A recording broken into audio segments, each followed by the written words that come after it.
नमस्कार मित्रांनो, आपण पाहताय कार्तिक पोल्ट्री फार्म.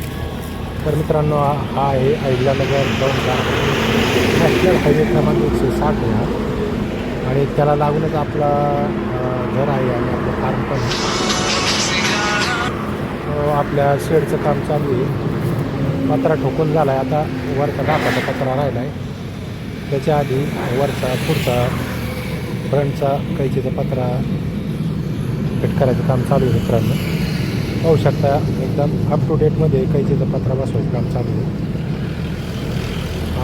आपण त्याच्यावर कार्तिक पोल्ट्री फार्म, कार्तिक गावरान पोल्ट्री फार्म असा त्याच्यावर लिहिणार आहोत.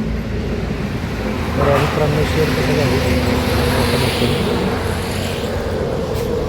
तर वरचा डापाचा पत्रा राहिला आहे. त्याच्या आधी बोर्डचा पत्रा लावून तर उद्या गौंडी येणार आहे. उद्या साईडचे बांधकाम करायचे, करायचे मित्रांनो. खाली गोतला खाली उभा करायचा आपल्याला.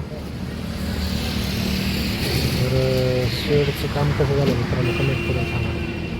शेड हे 31 बाय 25 आहे. 31 फूट लांब आणि 25 फूट रुंद शेडची साईज. 750 पावणे 800 स्क्वेअर फुटात झाले. आणि त्याला लागूनच आपलं घर पाण्यात टाकले. आणि हे जुनं शेड ते या शेडमध्ये आपलं पक्षी 750. आता पावरी पक्षी आपलं 13-14 होता. 750 पक्षी मित्रांनो. कोणाला घ्यायचं असेल तर संपर्क करा. आणि हा समोर नगर दौंड हायवे. तर एकदम रोड टच आहे आपला फार्म मित्रांनो. तर त्याला असे नवीन व्हिडिओ पाहण्यासाठी आमच्या लाईक करायचं.